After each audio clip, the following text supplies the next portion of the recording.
Hello and welcome to In the Flow with Authentically Chai, your favorite goddess. I am so glad that you are here. Shout out to all my blowers out there. I hope everybody is doing well. I hope your day is going well, and if not, I hope it gets better.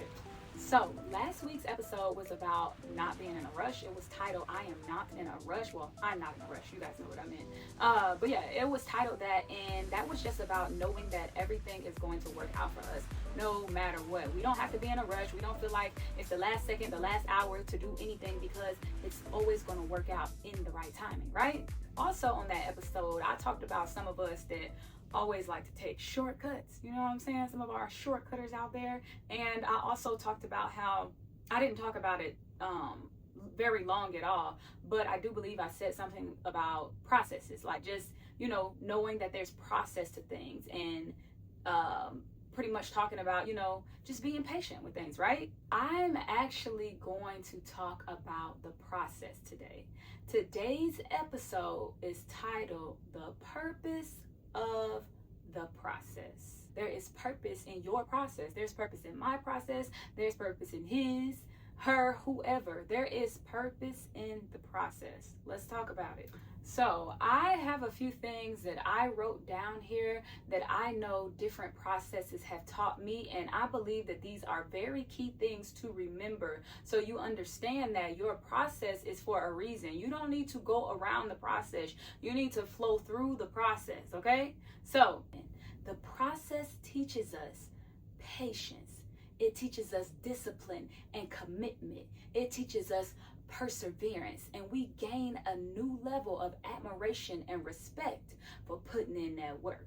So let's talk about patience. This pretty much aligns with last week's episode about not being in a rush, but I want to go in a bit deeper on why patience is so important.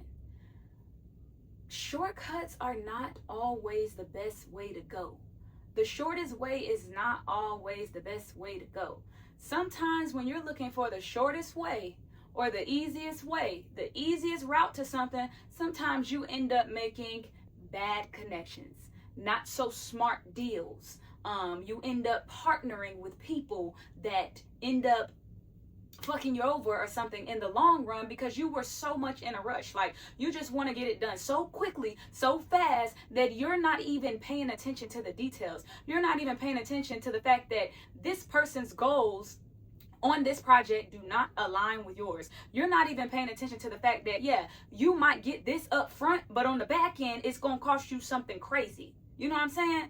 So patience is important so we can avoid things like that. Now, I'm not saying that we're never going to come up on challenges and hardships, but what I'm saying is most of the times when people are in a rush, when you're trying to figure out shortcuts, you always end up paying for it. And most of the times we only rush because we feel like something is not going to happen, or if we don't do it right now, if we don't get it right now, then it's not going to happen. But that goes into what I was saying on last week's episode also about just getting rid of or coming to a place where we're coming out of survival mode, right? Because survival mode is the mindset that will always have you thinking right now, gotta get it. And that's just not the ideal way to move at times, especially when you are trying to create something that's lasting.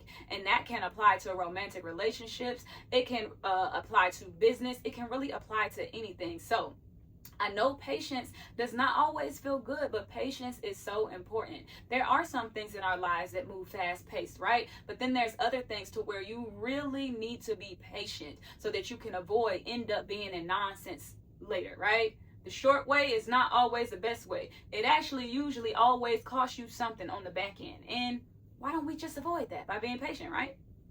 Okay. Now let's move on to perseverance. The process teaches us how to have perseverance. And I know what perseverance is. However, I just want to look up and read the definition right now. So that is exactly what I'm about to do. Give me 1 second. Uno momento.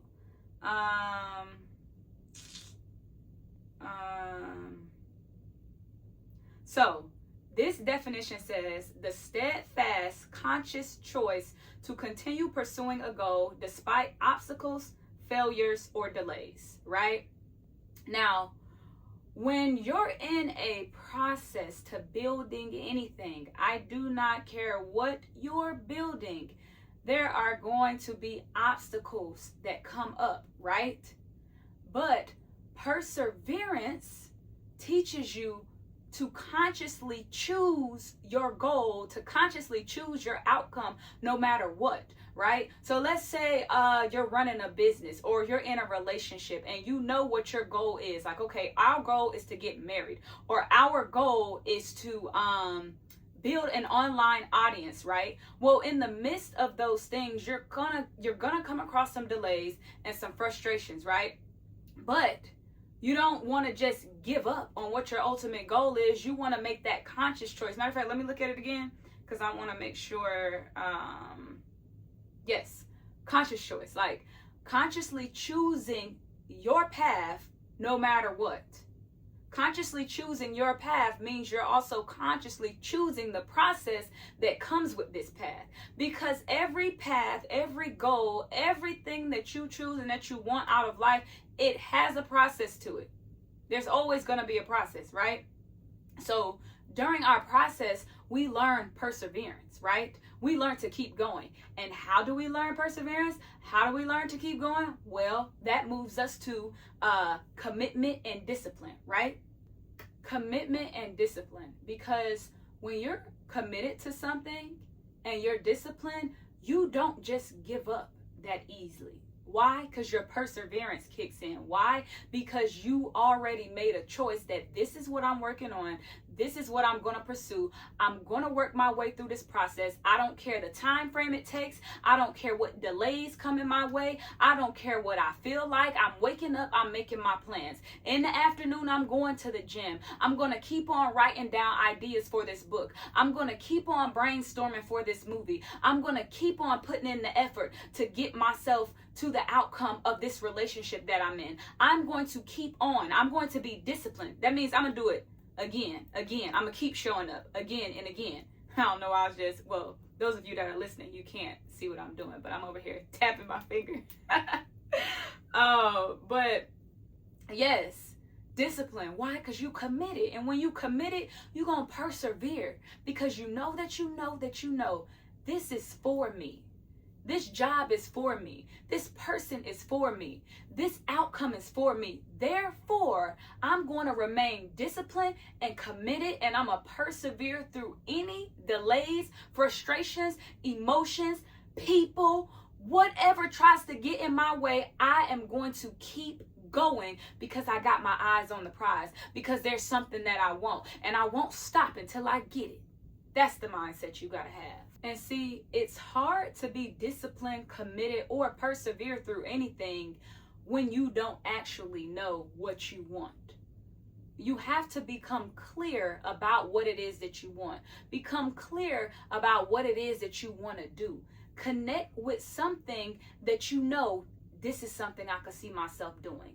And when you lock in on it. Don't waver to and fro here and there. It's okay to be multi-talented, multi-skilled. I'm a multi-talented and multi-skilled person. Trust me, I get it. And in the beginning, it wasn't always easy for me. I was from this goal to this idea to this thing and just all over the place with no type of commitment to anything really. But I decided for myself that all of the things that I do right now, which is my music, my poetry, my reading, so on and so forth, I want to do all of these things. So I commit myself to these things. I spend time with these things. I brainstorm for these things because this is what I want to do. So I'm locked in on multiple things. So if you are a multi-talented, multi-skilled person, then you should do that. Give time to each thing, but don't neglect one thing. That's why it's so important to know what you really want. You know what I'm saying? If you know you don't really want something, don't do it. Don't do it. Find that thing or those things that you really want to pursue, that you're willing to go through a process with and commit time to them. There's nothing wrong with being a person that likes to do multiple things, right? But you have to lock in. You have to be consistent and committed and disciplined, because that's going to be your downfall if you don't. If you don't have consistency on something, if you're somebody that you won't commit to anything, you're going to have a hard time with guaranteed longevity, seeing guaranteed benefits long term.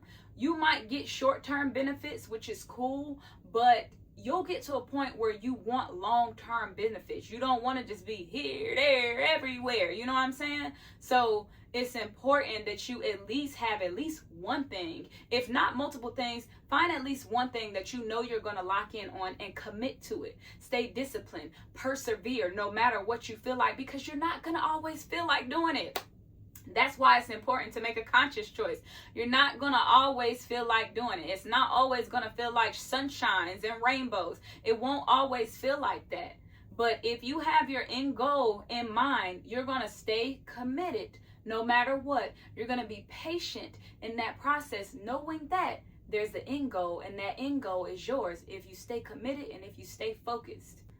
And the last thing that I want to talk about is what I said about how we gain a new level of respect and admiration for putting in work when we're willing to go through the process. When you really allow yourself to just go through everything that comes with the process of building something, when you allow yourself to be present and show up despite the despite the obstacles, despite the delays, despite the frustrations. Of course, a process has plenty of happy moments, but it's also going to have some frustrating or upsetting moments to it.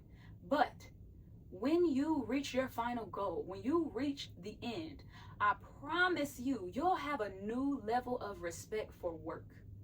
You'll have a new level of respect for commitment, because you'll look back and you'll be like, wow, all the time that I spent brainstorming, all the wisdom I had to learn, all the things I had to do, all of the things that tried to stop me, and yet here I am. Here I am, I made it. Here I am, I'm married. Here I am, I'm a millionaire. Here I am, my clothing line is popping. Here I am, people know my songs on the radios. Here I am, my book has reached the hands of a celebrity. Here I am. When you reach those here I am, I made it moments, I'm telling you, you will have another level of respect and appreciation for putting in work. And you'll realize and understand that that is important, especially if you have big goals and big dreams. Shortcuts ain't always going to be the way and go. People that dream big, people that want legacies, people that want things that are impactful, they know sometimes it's going to take blood, sweat, and tears, baby. Well, we going to pray it don't take us no blood. We ain't trying to shed no blood out here. But it does take some moments that don't always feel good. So if you're a person to where if it don't feel good, or if it's taking too much out of you, you ain't going to do it, you're going to have a hard time creating long-term goals. That's going to be very challenging for you. But I know what you're capable of, because you're a human, beautiful soul from the Most High, just like I am. You're capable of being disciplined. You're capable of locking in. You're capable of arranging the multiple things that you're good at in spending time with those things. You're capable of locking in. You're capable of having a healthy relationship. You're capable of leaving your past behind so you can create a new path. You're capable of all these things. All of these things. So, Flower, thank you for tuning in today. I just want you to know that there is purpose in the process. There's purpose in your process. So embrace it. Don't give up. And just know that you're on your way. Thank you for listening.